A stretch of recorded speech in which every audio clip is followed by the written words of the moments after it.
President Sara Duterte nagsabi ng hindi dadalo sa July 22 State of the Nation address ni Pangulong Ferdinand Marcos Jr. Pagtatalaga kay Police Colonel Hansel Marantan sa Davao City Police Office, walang kinalaman sa politika. Paglalagay kay Colonel Lito Patay at iba pang opisyal sa Davao City Police Office, pansamantala lamang. Malaking sindikato nasa likod umano ng pagkuha ng falsipikadong mga dokumento para sa mga Chinese ayon sa National Bureau of Investigation 11. Gasto sa new Senate building posibleng umabot sa 27 billion pesos dahil sa epekto ng inflation. Nancy Binay handang sumunod sa proseso ng Senate Ethics Committee kaugnay ng kanyang reklamo laban kay Senator Alan Cayetano. Mas malawak na pagtulong ng Members Church of God International patuloy na nararamdaman sa iba't ibang bahagi ng bansa. Mass bloodletting muling isinagawa ngayong araw. Pagtulong sa solo parents sa pamamagitan ng MCGI Fiesta ng Diyos, kinilala.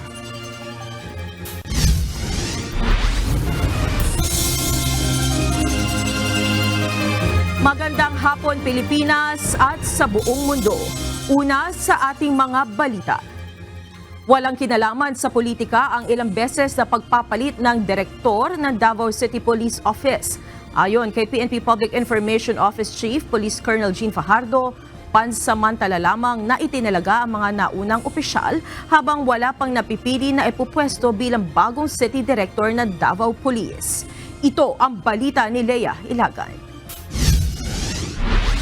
Sinabi po ng ating Chief PNP, si General Marbil, na binibigyan po niya ng poder ang mga regional directors na mamili po ng kanilang mga provincial directors, na mga chief of police na sa tingin po niya ay magagamit po at makakatulong sa programa. So this is not really limited sa Davao City.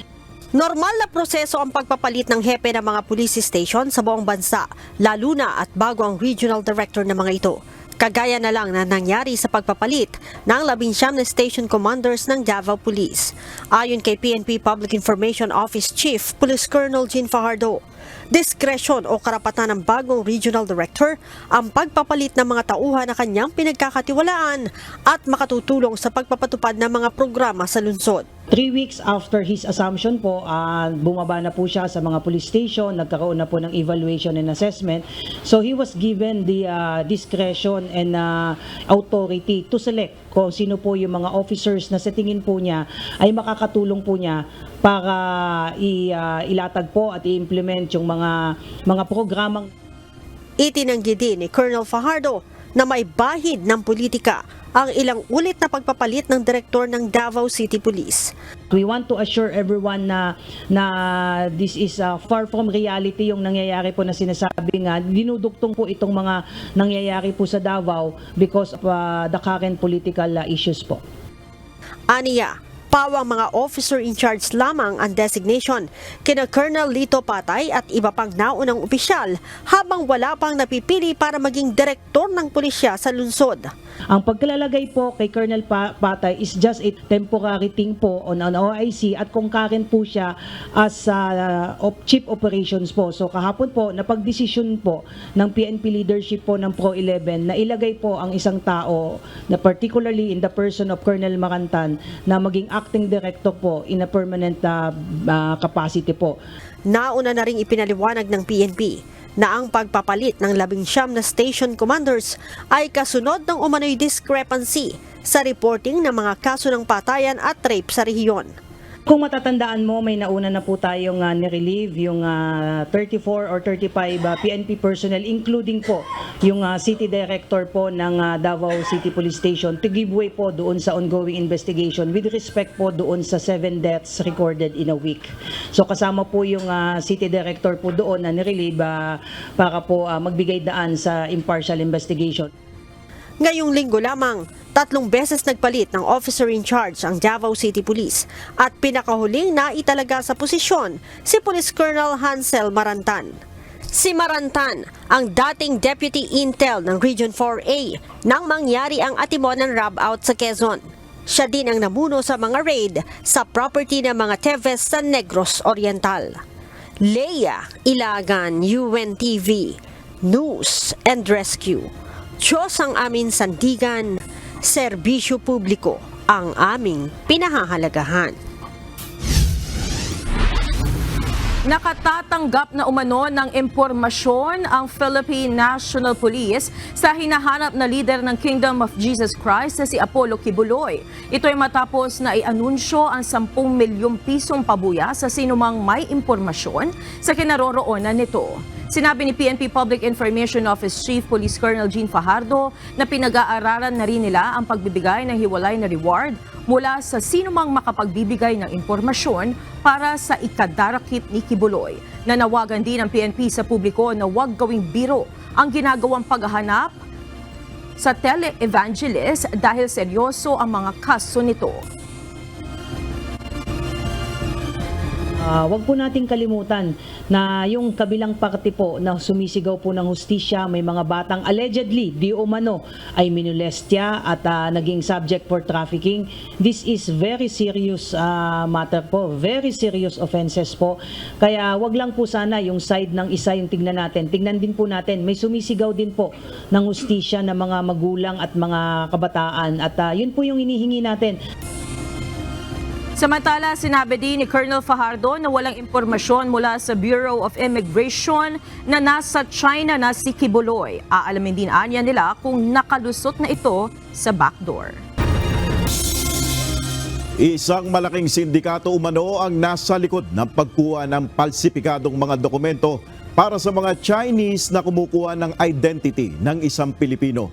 Kasama na rito ang isang Chinese na nahuli kamakalawa dahil sa tangkang pagkuha ng Philippine passport sa Davao City. Ayon sa National Bureau of Investigation 11, malaki umano ang binabayad ng mga Chinese para makakuha ng birth certificates sa local civil registrar. Ito ang balita nila Lane Moreno. So malaking malaking sindikato, malaking meron dito mga nagkakapera ng malaki din. Silang nagpa-process. So I think there's somebody na may parang fixers. They will go to them and to process it. Iniimbestigahan na ng National Bureau of Investigation Region 11 ang malaking sindikato na nasa likod ng pagkuha ng palsipikadong mga dokumento para sa Chinese nationals. Kahapon, isang Chinese national ang inaresto matapos magtangkang kumuha ng Philippine passport gamit ang palsipikadong driver's license, Philippine Statistics Authority o PSA ID at Certificate of Live Birth na may Filipino name. Base sa mga dokumento, 2013 nang mag-apply ito ng late birth registration sa local civil registrar ng Santa Cruz, Davao del Sur. Doon na diskubre ng NBI na may halos 200 pang Chinese nationals na inisyuhan rin ng mga palsipikadong dokumento noong 2018 at 2019. Malaki umano ang perang binabayad ng mga Chinese sa bawat birth certificate na kanilang makukuha. Posible rin umanong may kasabwat ang mga ito sa opisina ng local civil registrar. Hawak na ng NBI ang mga dokumento ng mga naturang Chinese. Ayon kay NBI 11 Regional Director Attorney Arcelito Albao, nag-issue na sila ng sabina para ipatawag ang mga ito at malaman kung sino ang mga tao o sindikatong nasa likod nito. Some of them nagtatrabaho sa Pogo. And ganito din yung kay, very exactly ganito din yung case ni Mayor Alice Go. What I mean is the late registration. Gawa-gawa lang itong mga pangalan, parang ginawa nila ng Filipino name. Iniimbestigahan na rin ng lokal na pamahalaan ng Santa Cruz kung may kinalaman sila rito. Pag LGU ang involved, papasok yung tinatawag natin na graft and corruption. Automatic yun. Plus the violations of itong mga falsification, itong mga pagtanggap ng pera, itong mga wrongful informations na ginagawa doon sa birth certificates, they're liable. Samantala, sinampahan na ng patong-patong na kaso kahapon ang 21-year-old Chinese national na nahuli noong Martes sa pagtatangkang kumuha ng Filipino passport. Kabilang narito ang violation of passport law, falsification of public documents, perjury, at using fictitious name and concealing true name. Turnover namin sa kanila today. Yung deportation sila ng bahala. But regarding to the case na pinag namin, syempre, mamonitor namin yun. Lalaine Moreno, UNTV News and Rescue. Diyos ang aming sandigan, serbisyo publiko ang aming pinahahalagahan. Nanindigan si Senate Deputy Minority Leader Senator Risa Ontiveros na malinaw sa batas na may parusa ang hindi pagtugon sa mga sabpina ng Senado at hindi optional ang pagsunod dito. Tugon ito ng senadora sa inihaing petisyon ni Suspended Bamban-Tarlac Mayor Alice Guo upang hilingin sa Korte Suprema na harangin ang sabpina at payagan siyang wag nang dumalo sa mga pagdinig sa Senado. Gayunman, hihintayin anya ng senadora ang kopya ng petisyon ng alkalde.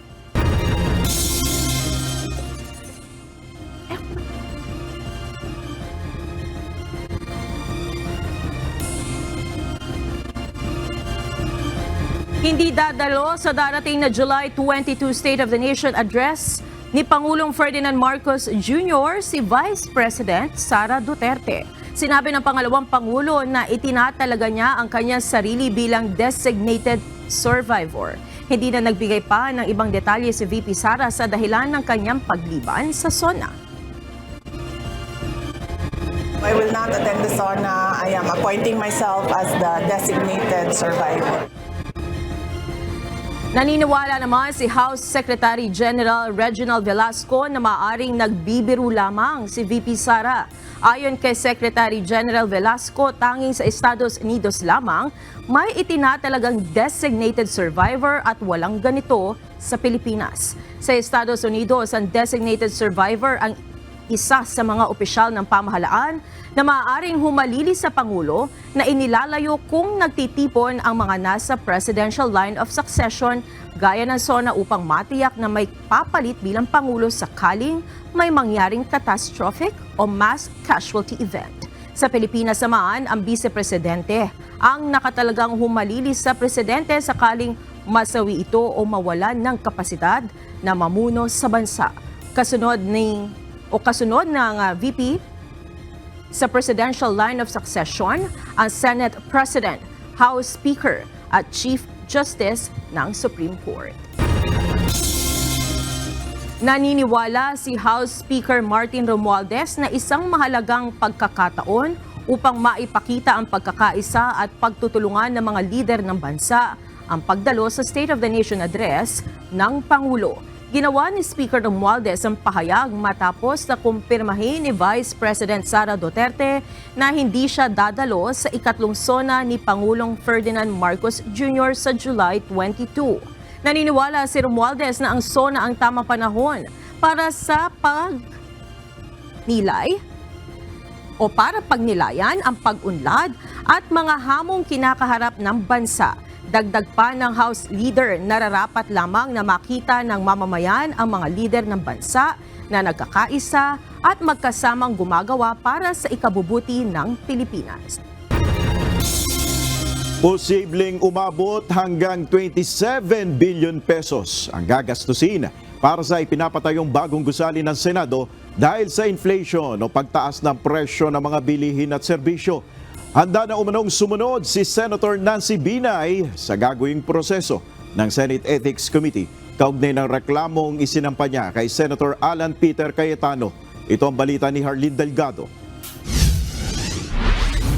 So baliwala din pala yung pinagtatalunan namin kasi lampas na ng 23B yung total project cost ngayon. Mas mataas pa pala sa pinagtalunan ni Senator Alan Peter Cayetano at Senator Nancy Binay ang halaga ngayon ng gastos para sa new Senate building sa Taguig City. Sa pagdinig sa Senado, ipinunto ni Senator Cayetano na noong 2021 pa ibinase ang estimated total cost ng gusali at sa loob ng 3 taon, tumaas na anya ang presyo ng mga bilihin at serbisyo, kabilang na ang construction materials. That's 3 years and in yung 2021 nyo, hindi pa nangyari ang Ukraine. 2022, humataw ang presyo ng bakal at saka ng simento, di ba? Oo. And then 2022, wala nang pandemic, may construction boom din. Batay sa pagtataya ng Department of Public Works and Highways o DPWH, nasa 20 to 25% ang itinaas ng estimated cost para sa Phase 3 ng bagong gusali ng Senado. Kaya kung isusuma total, aabot na umano sa 25 hanggang 27 billion pesos ang tinatayang gastos para sa new Senate building. Aabutin po ng 25 to 27 including the cost of land. Plus yung inflationary cost na po kasama po. Pangamba ni Senator Cayetano, posible pa umano itong tumaas sakaling magkaroon ng pagbabago sa design at maningil ang kontraktor ng dagdag sa labor cost, bunsod ng mga nagdaang aumento sa sahod. Ang problema, may pending tayo na revision sa designs. So pwede pang tumaas ng 25 to 27 billion. Ako tingin ko kung hindi magbabago, kung wala tayong babaguhin dyan, baka 26 to 29 billion. Sa huling phase ng new Senate building na nire-review ngayon ng Senado, 7.3 billion pesos ang para sa building construction, habang nasa 2.9 billion pesos ang specialty works na hindi pa umano nasusuri ni Senator Cayetano gaya ng gagastusin sa security at broadcast systems. Inatasan na ng komite ang DPWH na muling kwentahin ang gagastusin para sa pagpapatayo ng new Senate building. Sa ngayon, mananatili muna ang Senado dito sa GSIS building sa Pasay City kung saan rumerenta ang Senado mula pa 1997. Hindi na dumalo sa pagdinig kahapon si Senator Binay. Bago ang pagdinig, sinabi nitong sapat na ang kumpirmasyon ng DPWH sa naunang pagdinig kaugnay ng halaga ng gasto sa Senate building. Pero kasi di ba sasabihin ko, ay, narinig ko na, alam ko na yung ganitong script, di ba? So more or less, alam na naman din natin kung ano yung direksyon na gagawin niya doon sa hearing. Sa ngayon, nakahandaan niya ang senadora na sumunod sa gagawing proseso ng Senate Committee on Ethics and Privileges kaugnay ng kanyang reklamo laban kay Senator Cayetano. Una nang sinabi ni Senate Majority Leader Francis Tolentino na siyang chairperson ng komite na susubukan munang pagharapin at pagkasunduin ng dalawang senador para hindi na umabot sa pagdinig. I will go through the process.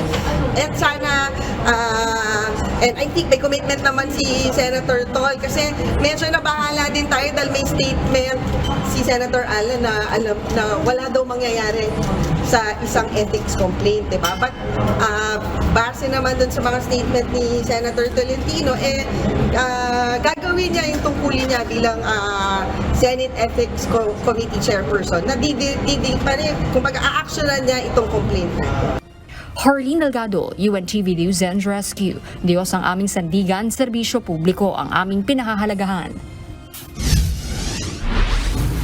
Humingi ng paumanhin si Senator Alan Peter Cayetano sa nangyari sa pagdinig sa new Senate building noong isang linggo.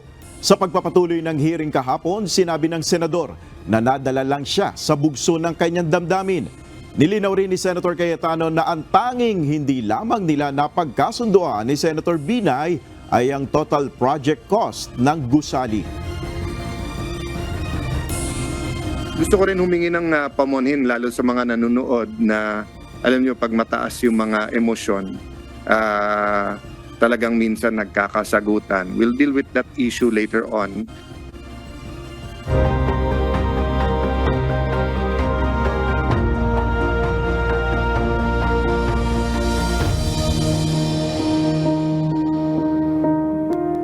Sa ikalawang quarter ngayong taon, muling nagdaos ang Members Church of God International ng nationwide simultaneous mass bloodletting na layong makahikayat ng mga blood donor sa iba't ibang panig ng bansa upang makatulong sa mga kababayan natin na nangangailangan. Muling dumagsa ang mga blood donor na nais magbahagi ng kanilang dugo sa layuning makatulong hindi man sa pinansyal na pamamaraan kundi sa pamamagitan ng pagbabahagi ng kanilang dugo. Ito ang balita ni Asher Cadapan Jr.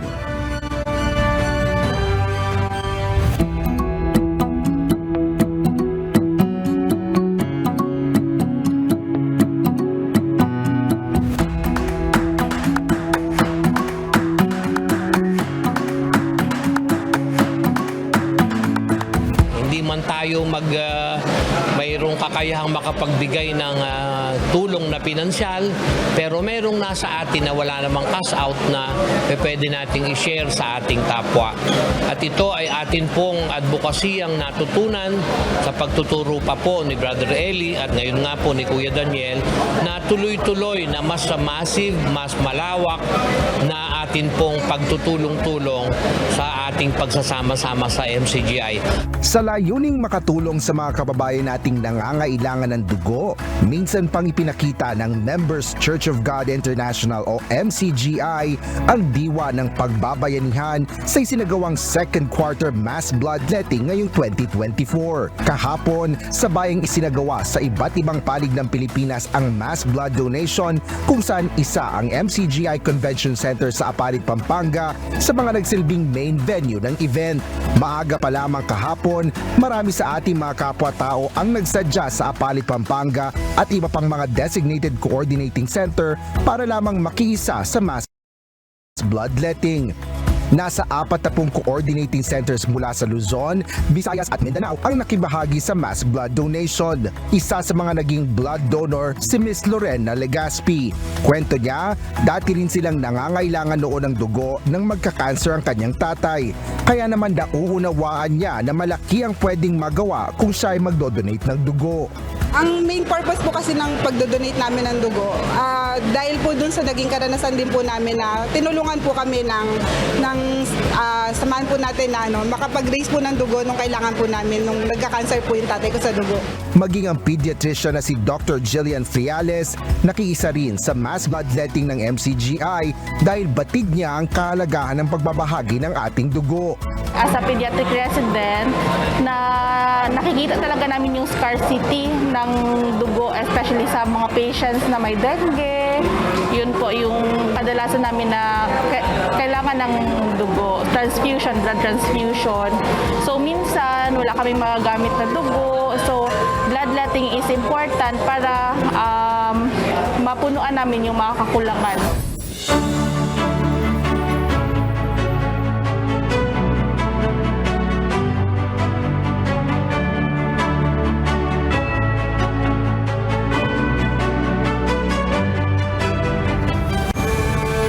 Nito lamang Lunes, muling binigyan ng natatanging parangal ng Jose B. Lingad Memorial Medical Hospital ang MCGI bilang top-performing blood partner noong 2023 matapos makalikom ng mahigit sa 13,000 blood bag units sa idinaos na mass bloodletting noong nakaraang taon.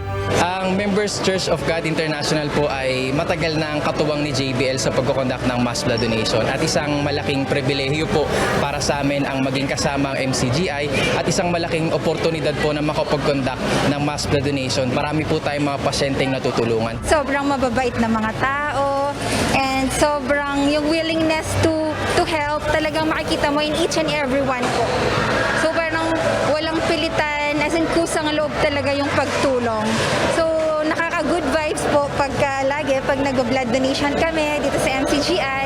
At sa hangarin na mas marami pang mga kapwa-tao natin ang matulungan, ipagpapatuloy pa rin ng MCGI ang pagsasagawa ng mass blood donation upang maging maliit na instrumento sa pagsasalba ng buhay. Wala man tayong pinansyal na maibabahagi, pero yung lakas mo tsaka yung oras mo para sa mga ganitong gawain, iba yung pakiramdam na yung maging kabahagi ka sa ganitong mga pagkakataon. Base sa mga pag-aaral ng mga eksperto, wala pang anumang siyensya na magagamit sa ngayon para makapagproduce ng dugo. Kaya naman ganun na lamang kahalaga ang pagdaraos sa mga blood donation drive ng mga grupo na nais makatulong.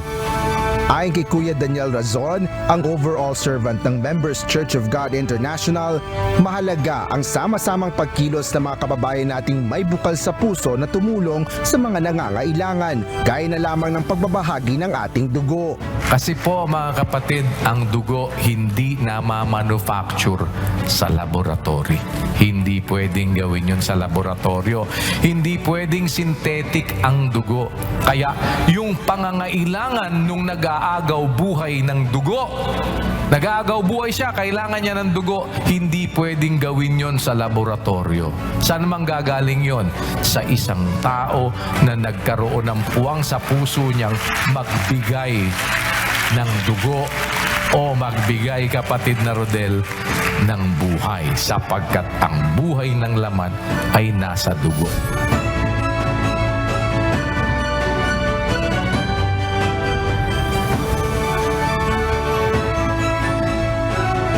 Nangako ang MCGI na sa awat tulong ng Diyos ay magpapatuloy ang ganitong mga advokasya gaya ng mass bloodletting upang wala man tayong maraming pinansyal na maitutulong sa ating mga kababayan, sa munting paraan ng pagdodonate ng dugo ay maaari tayong makapagdugtong ng buhay. Asher Cadapan Jr., UNTV News and Rescue. Diyos ang aming sandigan, serbisyo publiko ang aming pinahalagahan. Nagbabalikan ito ang balita. Iimbestigahan na ng Department of Justice ang lahat ng insidente ng pagkamatay ng mga person deprived of liberty o PDL sa New Bilibid Prison at Correctional Institution for Women bago ilibing. Layo nitong matukoy ang tunay na dahilan ng pagkamatay ng isang PDL. Ito ang balita ni Dante Amento. Ngayon, on the average, because now from January to June, which is almost half of the year, we already have 487. So more or less 1,000 per year ang namamatay sa Bucor due to natural causes. Bago pa man lumutang ang kontrobersyal na pagkamatay ng inmate na si June Villamor sa New Bilibid Prison o NBP noong 2022 kung saan lumitaw sa pagsusuri na sinadya umanong patayin ito sa loob ng piitan, marami nang nasasawi sa NBP na bukod sa walang pamilya ang nag-claim ng labi, hindi rin malinaw kung ano ang sanhi ng pagkamatay. Kanina, lumagda ng manifestation ng Department of Justice o DOJ, United Nations Office on Drugs and Crime at University of the Philippines o UP College of Medicine. Sa ilalim nito, magtutulungan ang tatlong sektor na maimbestigahan ang sanhi ng pagkamatay ng Persons Deprived of Liberty o PDL sa NBP at Correctional Institution for Women o CIW sa Mandaluyong City. Pangungunahan ng DOJ ang pagdadala ng mga labi papunta sa UP College of Medicine na siya namang magsasagawa ng autopsy at death investigation. They would have to be brought first to UP College Manila for forensic examination and autopsy before they would eventually be transferred to the funeral home for embalming. That way, there would already be that process by which we would be able to establish the true causes of deaths. Magbibigay ng technical expertise ang UP, samantala ang United Nations Office on Drugs and Crime naman ay magkakaloob ng ayuda. Ito ay sa pamamagitan ng trainings, equipment pagdating sa pagsusuri. Magagamit ang resulta ng pagsusuri bilang ebidensya kung sakaling nagkaroon ng foul play sa pagkamatay ng isang PDL. It is also methodology, and the methodology is setting up the procedures that are needed in line with international standards to ensure the integrity of the evidence. That is, the chain of custody is protected so that the evidence ultimately can be used in judicial proceedings. Ayon sa forensic pathologist na si Dr. Raquel Portun, may nasuri siyang inmate na namatay sa tuberculosis, kaya mapanganib din ito sa iba pang bilanggo maging na mga kawani ng Bucor na mahawa. If you have TB in one enclosed space, then everybody is infected. And it's not just the PDLs at risk. What about the people who are employed and who work there? Ang pagsusuri ay gagawin kahit pa mayroon o walang isyo ng pagkamatay ng mga bilanggo. Ayon sa DOJ, kahit naman mga PDL ay dapat pa rin mabigyan ng nararapat na hustisya at paggalang hanggang sa kanilang kamatayan. Dante Amento, UNTV, News and Rescue. Diyos ang aming sandigan, serbisyo publiko, ang aming pinahahalagahan. Matapos na magkaroon ng unang public appearance kahapon sa Malacanang, mula nang hindi ito makitang nagre-report sa DOJ, pumasok na ng pisikal kanina sa Department of Justice si Secretary Crispin Remulla. Dumalo siya sa isang manifestation signing sa pagitan ng UP, DOJ at United Nations Office on Drugs and Crime. Subalit hindi nagpaunlak ng interview ang kalihim. Kapansin-pansin na malaki ang ipinayat nito mula nang sumailalim sa operasyon. Ayon sa DOJ, maayos ang recovery nito at inaasahan na magiging tuloy-tuloy na ang pagpasok nito ng pisikal sa mga susunod na araw. Narito naman ang mga balita sa iba't ibang panig ng mundo. Ihahatid ng ating global correspondent na si Nerissa Dando mula sa Nagoya, Japan.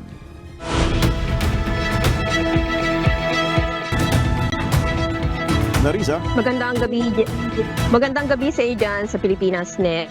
At pinaliligas na ng Israeli military ang mga residente sa Gaza City sa gitna ng pinaigting na operasyon kontra Hamas.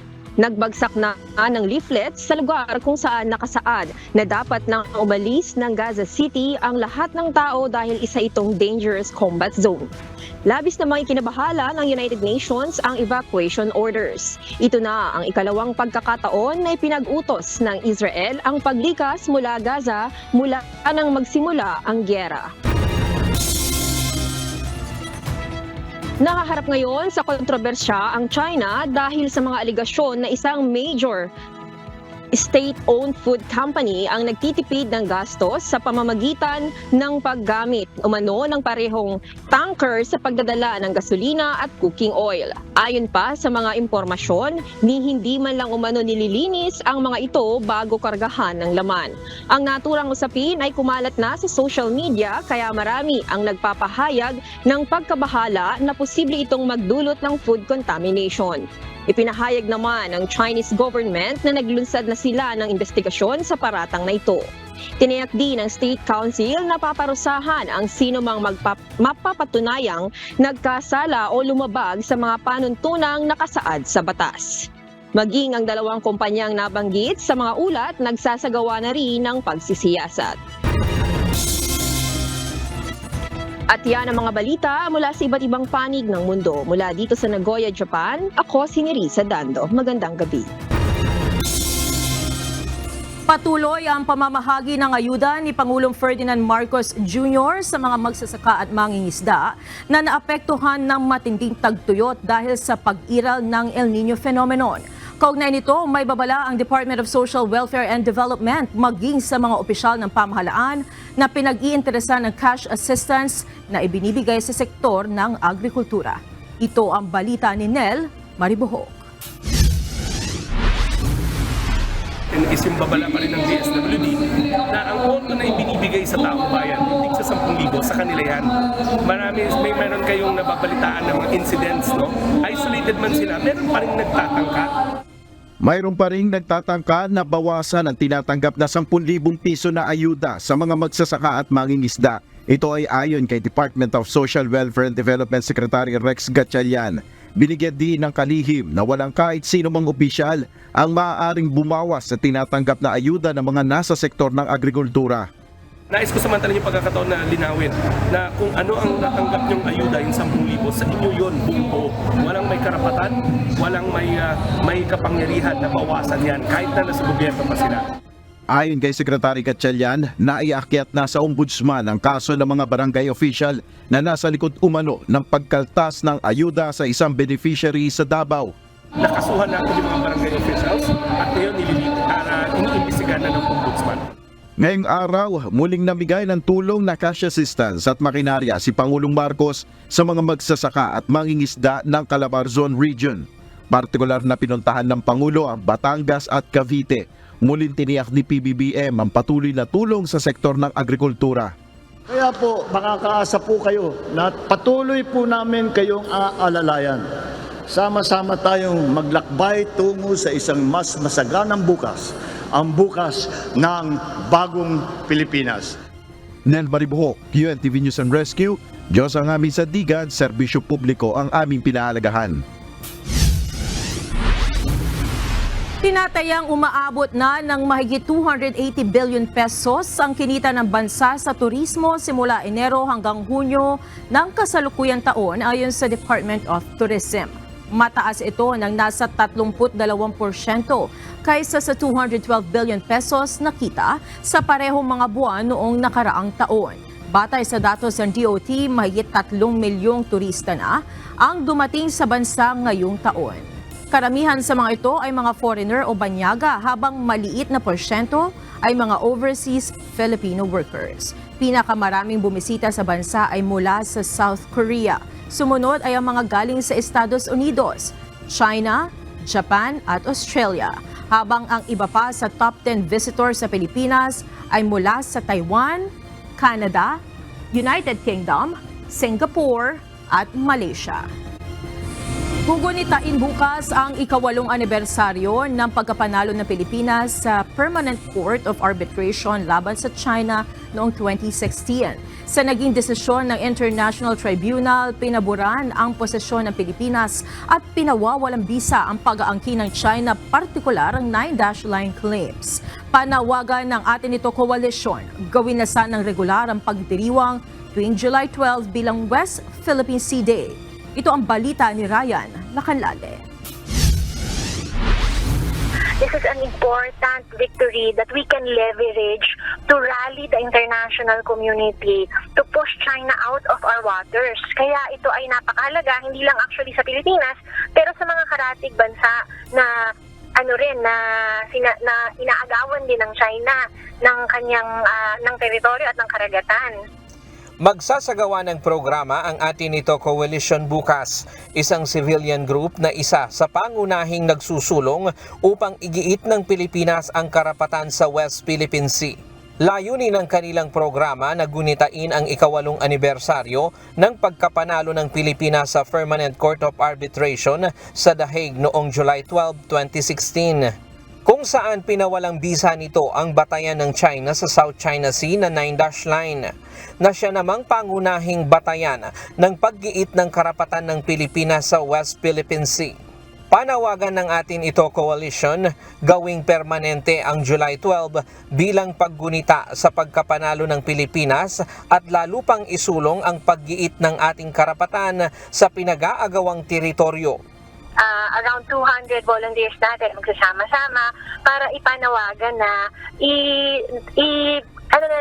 itakda na natin yung July 12 bilang West Philippine Sea Day para talagang every year we remember this important historic date and we also strengthen yung ating assertion na ang West Philippine Sea ay atin. Isang short film din ang ibinahagi sa publiko ng grupo tungkol sa kauna-unahang civilian supply mission sa West Philippine Sea na pinangunahan ng Atin Ito noong Disyembre ng nakaraang taon. Ayon kay Rafaela David, presidente ng Akbayan Party at co-convenor ng Atin Ito Coalition, hindi lamang Pilipinas ang may pakinabang sa desisyong ito ng tribunal, kundi maging ang ibang mga bansa na claimants din sa South China Sea. So this victory actually is an international landmark na talagang ina-assert yung 200 nautical miles na exclusive economic zone ng mga bansa na nakapalibot sa South China Sea. Kaya talagang mahalagang pagkapanalo ito na nire-recognize hindi lang ng Pilipinas pero buong mundo na ang West Philippine Sea ay atin. Mahalaga rin na maipagpatuloy ang mga ginagawa ng pamahalaan ngayon, gaya ng mga diplomatic protest laban sa China. Gaya halimbawa sa mga insidente ng pagsira nito sa yamang dagat sa West Philippine Sea. Pakikipag-alyansa ng Pilipinas sa ibang bansa na lumalaban sa mapayapang paraan, gaya ng multilateral agreement. Pero mahalaga rin ang ginagampanang papel ng mga sibilyan at ordinaryong mamamayan sa labang ito. Pero gayon din yung mga ordinaryong mamamayan na nakitang meron din tayong pwedeng iambag dito sa issue na ito. Kaya talagang very important yung civilian activities and hopefully itong all hands on deck, ibig sabihin whole of nation approach ay mas mapagtibay pa para talagang maipanalo natin yung kampanyang ito. Ayon sa Atin Ito Coalition, kailangang maimulat ang lahat ng Pilipino sa loob at labas ng bansa sa mga maling impormasyon na ipinapakalat ng China at paggiit ng bawat isa na ang West Philippine Sea ay atin ito. Ryan Lacanlale, UNTV News and Rescue. Diyos ang aming sandigan, serbisyo publiko ang aming pinahahalagahan. Nakaranas ng magnitude 7.1 earthquake ang Sultan Kudarat kaninang alas 10:13 ng umaga. Ayon sa FIVOX, naramdaman din ito sa iba pang lugar gaya sa Jose Abad Santos, Davao Occidental na may lakas na Intensity 4.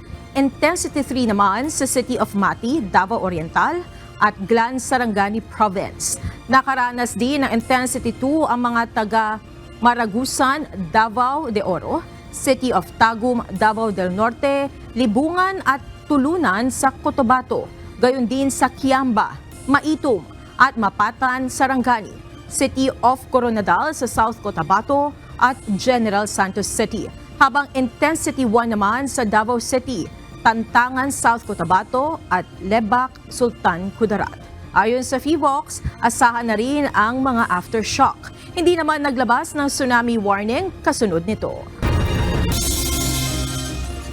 Patay ang 11 tao habang sugatan ang 5 matapos na magbangga ng isang pick-up at pampasaherong bus sa Abulog, Cagayan. Nangyari ang aksidente bandang alas 12 ng madaling araw kanina. Batay sa impormasyon ng pulisya, sakay ng pick-up ang 13 tao na galing umano sa isang lamay. Sa lakas na nangyaring banggaan, halos madurog ang pick-up na dumiretso pa sa isang talipapa. Sumadsad naman sa pader ng isang establishmento ang bus. Sa ngayon ay nagpapatuloy pa ang isinasagawang investigasyon ng mga otoridad hinggil sa insidente.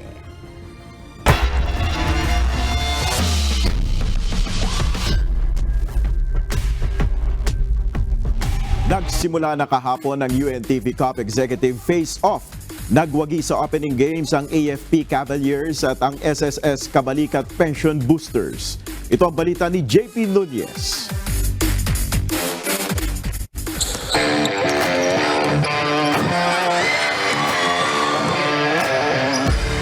Kaagad sumabak sa hardcourt action ang dalawang baguhang koponan na kasali para sa executive face-off ng UNTV Cup. Sa first game, banggaan ng rookie teams, SSS Kabalikat Pension Protectors at Comelec Fast Trackers ang bumungad. First quarter, kontrolado ng SSS ang ball game with 2-point advantage, 15-13. Si Attorney Ronald Parungaw with 6 points ang nanguna sa opensa ng Pension Protectors. Habang si Attorney Milber Alinas naman sa Comelec with 5 points. Umangat pa sa 8 points ang abante ng SSS pero natapyas ito sa 1 point at the end of the first half, 32-31, with Attorney Palmer Palamines scoring 10 points for Comelec, 2 out of 3 attempts beyond the arc. Third quarter na outscored ng Pension Protectors with 24 points ang Fast Trackers na nakapagbuslo lamang ng 13 points sa quarter na ito kaya umangat sa double digit ang lamang ng SSS 56-44. Last quarter, sinikap na maghabol ng Comelec subalit kinapos na sila hanggang sa tumunog ang buzzer, panalo ang SSS sa final score na 66-57. Best player of the game, si Socrates Trinidad na humakot ng 24 points, 10 rebounds at 3 steals. Natutuwa ako sa kanila kasi alam naman natin sobrang busy ng mga yan pero nakakapagbigay pa rin sila ng time, tsaka especially sa health nila. So far, satisfied naman kami and I think magiging competitive kami as the tournament progress. So tingin naman is kaya naman namin. Maayos naman yung game, konting push pa siguro makondisyon yung mga players natin sa executive level.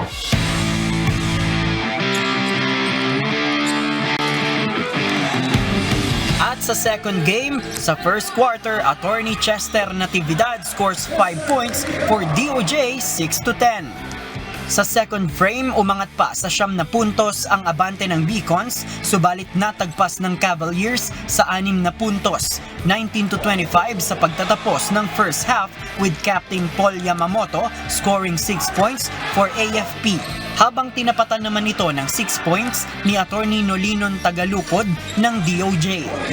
Third quarter, makalipas ang 3 minuto na agaw na ng AFP ang abante sa unang pagkakataon, 29-27. Inalagaan na nila ito hanggang matapos ang third quarter, 45-37. Lamang ng 8 puntos ang Cavaliers.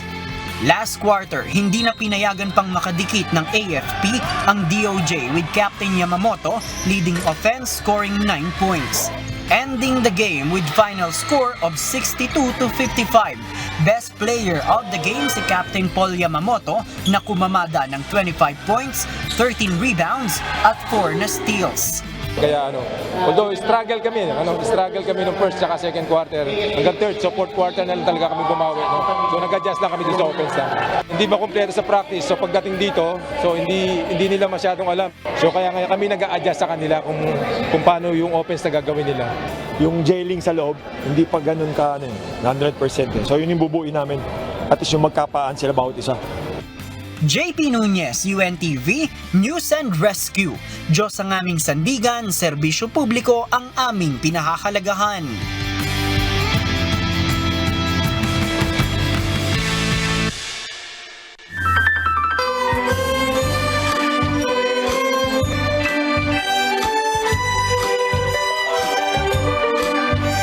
Kinilala ng isang non-government organization o NGO ang pagtulong sa solo parents ng Members Church of God International o MCGI sa pamamagitan ng Fiesta ng Diyos. Hinangaan din ng National Council for Solo Parents ang serbisyo publikong patuloy na isinusulong ng samahan. Ito ang balita ni Rosa Licos.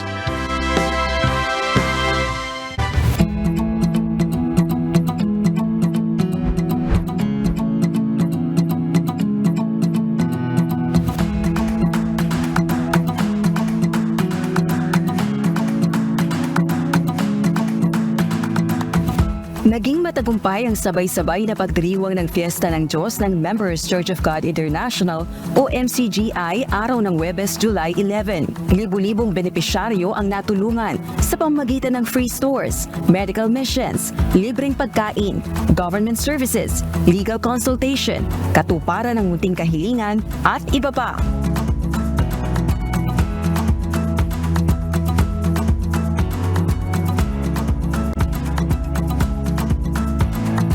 Kabilang sa natulungan sa MCGI Fiesta ng Diyos, si Ginang Erlinda Amosco, 56 na taong gulang at taga-Tondo, Manila.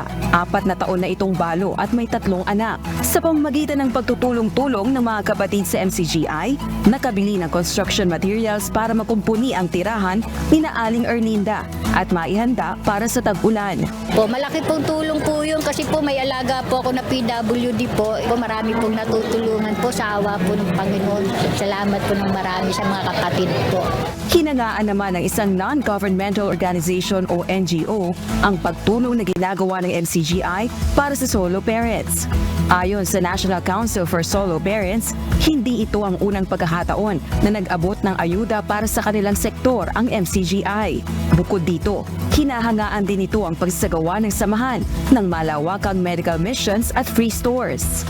Ito ay very timely kasi isa sa pinakamalaking problema talaga ng ating mga kababayan yung sa kalusugan, yung sa kanilang mga pangangailangan sa ating mga government agencies. Napakahirap pumila, napakatagal.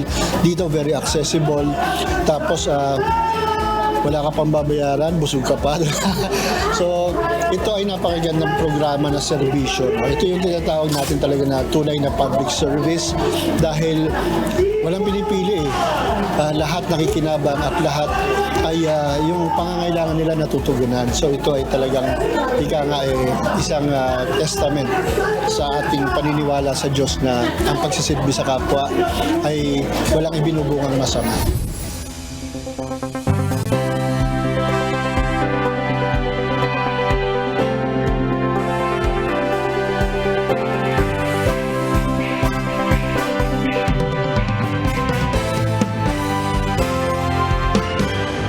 Ito ay bahagi ng aming pananampalataya sa MCGI o ang members po ng Church of God International na makagawa ng kabutihan na tulong-tulong.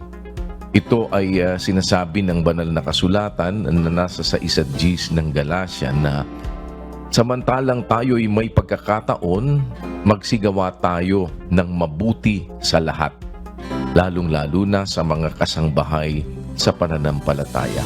Kaya kami po sa MCGI ay laging sa tulong ng Diyos ay bukas sa lahat ng ating mga kapwa-tao, anuman po ang inyong religion, anuman po ang inyong wika, anuman ang inyong lahi, anuman po ang inyong kulay. Samantala, na-appreciate din ng mga kababayan ang paglalapit ng serbisyo ng mga ahensya ng pamahalaan sa pamamagitan ng MCGI Fiesta ng Diyos. Malaking bagay pong tulong sa mga kapwa natin na makatulong sa mga ganitong gawain na hindi na masyadong maabala sa natutulungan talaga. Pati pagkain, marami, libre. Maganda po dahil nare-resolve kung ano man ang problema na hindi mo naiintindihan para wala po kung ano man pa ang mga problema ninyo, ilapit na lang po dito sa mga sangay ng ating mga gobyerno. Ang MCGI po ay nakabukas kung paano man kaming makapaglilingkod at paano man pong sa maliit na paraan kami ay maging maliit na kasangkapan ng Panginoon na ang kanyang kabutihan ay makarating sa ating mga kapwa-tao. Walang pagtatangi, kagaya nga po ng sinasabi ng 2:1 ng Santiago na, mga kapatid ko ang wika, yayamang mayroon kayong pananampalataya ng ating Panginoong Hesukristo na Panginoon ng kaluwalhatian, ay huwag magtatangi sa mga tao. Dahil ang Diyos naman po, gaya din na sinasabi naman ni Pablo, hindi nagtatangi ng mga tao. Hindi lang minsan kung magsagawa ng Fiesta ng Diyos ang MCGI. Bukod sa Pilipinas, isinasagawa rin ito sa iba pang panig ng mundo.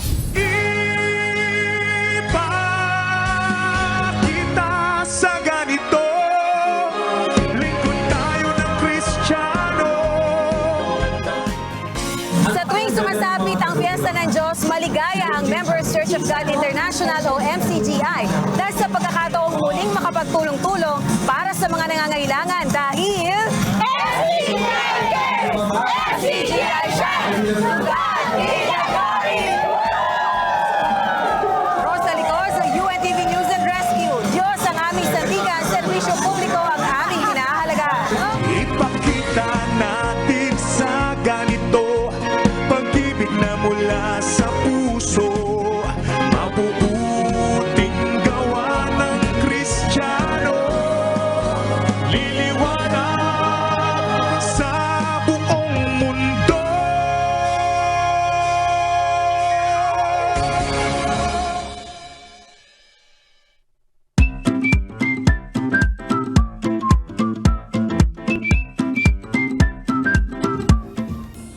Narito naman ang ating mga kausi ngayong araw ng Huwebes. Salamat at shoutout kina Danilo Calma, Maria Teresa Solis Rama, Charmy Carani.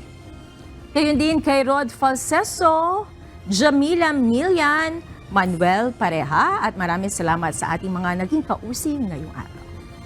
At nagpapasalamat tayo sa Diyos una sa lahat dahil naging matagumpay yung Grand Fiesta ng Diyos sa ating mga kapatid sa MCGI at Happy SPBB. Happy SPBB po. Narito ang salita ng Diyos na ating sandigan mula sa Aklat ng Awit, Kapitulo 29, versikulo 2, na nagsasabi, ibigay ninyo sa Panginoon ang kaluwalhatiang marapat sa kanyang pangalan, inyong sambahin ng Panginoon sa kagandahan ng kabanalan.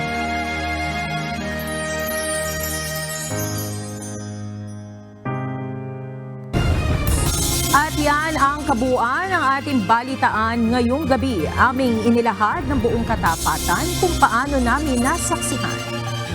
Kayo po ay makapagtitiwala na ang aming nakita at narinig ang aming ibinabalita. At dito sa UNTV, Diyos ang aming sandigan, serbisyo publiko ang aming pinahalagahan. Magandang gabi.